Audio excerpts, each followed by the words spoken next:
If you want to learn more about your family's distant past, pay attention to the surname. It's a good place to start, but it may have changed over the centuries.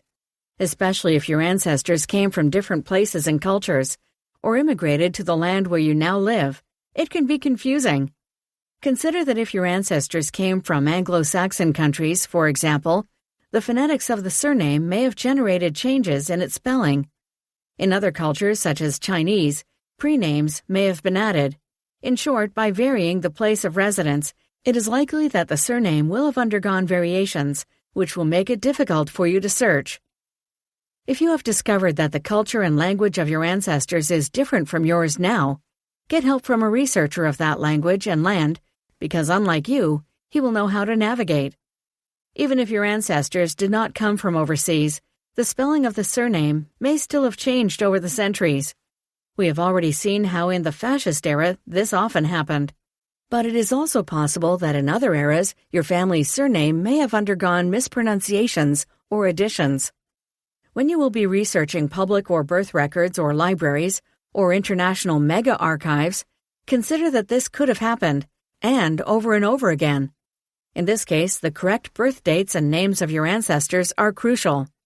It will be possible to trace them precisely on the basis of this data, which is personal and unlikely to find copies. The study of historical events will help you. You don't have to become a historian, for goodness sake, but consider that in certain historical periods, cataclysms such as epidemics, eruptions, and earthquakes created real waves of migration. Wars, for example, pushed more than one people to occupy territories other than where they belonged. Keeping track of major calamities and possible migrations will help you track or monitor your ancestors. Immigration records are always to be consulted. For some continents, such as America, they are not very old since America itself, at least as we know it today, is newly established. In Europe, you may find more. Consider that the transcription of surnames almost always varied arriving in foreign lands, so also follow the phonetics of your surname. Registrars generally, not having documents to look at, or not knowing the immigrant's language, wrote their surnames in the registers based on how they sounded in their language. In addition to this, one of your ancestors may have been adopted by in-laws or different branches of the family, and thus may have changed surnames. For this, you will need to lean on name change experts, phonologists, linguists, or sociologists who chew multiple languages. You can look for them at universities, embassies, or institutes of modern history. Clearly, if you are on the trail of a female member from days gone by, don't forget to look for her by her maiden name as well.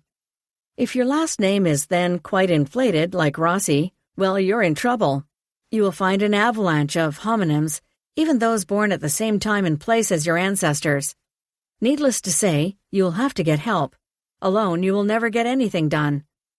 Study customs and traditions of your homeland, but also of the eventual homeland of your ancestors. And by that I am not only referring to places overseas, but also to different regions of a state. If you are Italian, for example, consider that a Sicilian surname transported to Valle d'Aosta will have undergone lexical or phonetic variations, very often influenced by local customs or traditions. It may be that an adjective has been added to it to indicate certain peculiarities of the individual. To give you an example, in Naples, it was common practice to add nicknames to people who came from other places. A Marino might have had O Russo added to indicate the color of his hair, or O Zuoppo if he had physical deformities. That nickname could also replace all or part of the original surname, and so researching that particular family could become a daunting task. As they say, when in Rome, do as the Romans do.